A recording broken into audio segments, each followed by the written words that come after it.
Assalamualaikum warahmatullahi wabarakatuh. Perkenalkan, nama saya Muhammad Andi Wibowo. Di sini saya akan menceritakan sedikit tentang Khulafaur Rasyidin.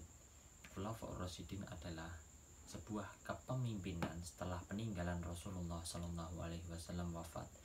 Rasulullah SAW wafat pada tahun 632 Masehi. Setelah kepeninggalan Rasulullah SAW terdapat 4 khalifah yang menjabat atau yang memerintah setelah Nabi SAW wafat. Yang pertama adalah Sayyidina Abu Bakar As-Siddiq, yang kedua adalah Sayyidina Umar bin Khattab, yang ketiga adalah Sayyidina Utsman bin Affan, yang terakhir adalah Sayyidina Ali bin Abi Thalib karamallahu wajhah. Yang pertama yang akan saya bahas adalah Sayyidina Abu Bakar As-Siddiq. Sayyidina Abu Bakar As-Siddiq bernama asli Abdullah bin Utsman bin Amir At-Taimi Al-Quraisy. Nama asli beliau sebenarnya bukanlah Abdullah, tetapi Abdul Ka'bah, diganti Abdullah setelah beliau memeluk agama Islam. Beliau mendapatkan gelar As-Siddiq karena membenarkan Rasulullah. Pada waktu Isra Mi'raj, hampir semua kaum muslimin meragukan Rasulullah, tetapi Abu Bakar dengan tegas dan lantang membenarkannya. Maka dari itu beliau mendapatkan gelar As-Siddiq. Abu Bakar As-Siddiq lahir pada tahun 572 Masehi. Abu Bakar As-Siddiq termasuk di antara as-sabiqunal awwalun atau yang pertama masuk Islam. Kebijakan yang kedua adalah pembukuan Al-Quran. Pada waktu perang Riddah, banyak kaum muslimin yang berguguran, dan di antara kaum muslimin yang berguguran tersebut adalah para penghafal Al-Quran. Maka dari itu Sayyidina Umar bin Khattab mengusulkan kepada Sayyidina Abu Bakar As-Siddiq untuk membukukan Al-Quran. Maka dari itu Sayyidina Abu Bakar As-Siddiq mengutus Zaid bin Sabit untuk mengumpulkan para penghafal Al-Quran yang tersisa untuk mencatat. Dan berkat dari kebijakan Abu Bakar As-Siddiq tersebut, sampai sekarang kita masih dapat menikmati, membaca keberkahan Al-Quran tersebut. Kebijakan yang ketiga adalah perluasan wilayah. Pada saat itu Abu Bakar As-Siddiq mengutus 4 panglima, yang diantaranya adalah Yazid bin Abu Sofyan ke Damaskus, Abu Ubaidah bin Zahrah ke Homs, yang ketiga adalah Amr bin As ke Palestina, dan Sarahbil ke Yordania. Tentunya untuk membahas kebijakan Sayyidina Abu Bakar As-Siddiq kita tidak akan pernah habis karena begitu banyak kebijakannya. Maka dari itu saya akan lanjutkan kepada khalifah kedua, yaitu khalifah Umar bin Khattab. Sayyidina Umar bernama asli Umar bin Khattab bin Nufal bin Abdul Uzza Al-Quraisy. Umar bin Khattab mendapatkan gelar Al-Faruq, yaitu pemisah antara yang hak dan yang badil. Beliau masuk Islam pada usia 27 tahun. Di antara para sahabat yang pandai, dia adalah salah satu sahabat yang pandai menulis dan membaca. Cara kebijakan-kebijakan Sayyidina Umar bin Khattab adalah pengembangan wilayah. Beliau mengembangkan wilayah sampai ke Persia, ke Syam, ke Libya, dan masih banyak lagi. Kebijakan selanjutnya adalah mengeluarkan undang-undang.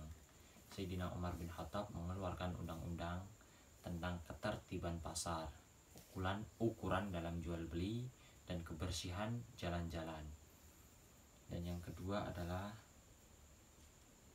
membagi pemerintahan menjadi 2 bagian, yaitu pemerintahan pusat dan pemerintahan daerah. Pemerintahan pusat dipimpin oleh khalifah itu sendiri, yaitu Umar bin Khattab, dan kepemimpinan daerah dipimpin oleh gubernur. Setelah itu beliau juga membentuk dewan-dewan. Di antara dewan-dewan tersebut adalah dewan kebendaharaan, dewan militer, dan juga dewan kehakiman. Dan khalifah yang ketiga adalah Khalifah Utsman bin Affan. Khalifah Utsman bin Affan mendapatkan julukan Dzunurain. Kenapa? Karena dia menikahi 2 anak dari Rasulullah SAW. Beliau adalah seorang yang kaya di antara para sahabatnya. Beliau terkenal dengan kedermawanannya. Beliau juga seorang yang soleh dan taat. Dan langsung tanpa basa-basi kita masuk saja ke dalam kebijakan Sayyidina Utsman bin Affan. Di antara kebijakan Sayyidina Utsman bin Affan adalah memperluas wilayah. Pada zaman Utsman bin Affan tidak seperti khalifah-khalifah pada sebelum beliau. Beliau memperluas wilayah sampai menyeberangi lautan. Beliau juga mendirikan pangkalan laut dan sampai ke dalam Asia. Kebijakan yang kedua adalah standarisasi Al-Quran. Beliau, karena banyak perbedaan dalam membaca Al-Quran, beliau menyuruh untuk menseragamkan Al-Quran. Dengan begitu Al-Quran akan lebih indah didengar, atau yang lebih kita kenal dengan Mushaf Utsmani sekarang ini. Dan yang ketiga adalah pembangunan fisik. Di antaranya adalah membangun masjid-masjid, membangun jembatan, membangun pangkalan laut, dan membangun lain sebagainya. Dan yang terakhir adalah khalifah keempat, yaitu Sayyidina Ali bin Abi Thalib. Sayyidina Ali bin Abi Thalib termasuk di antara anak-anak kecil yang masuk Islam. Beliau masuk Islam pada usia 10 tahun.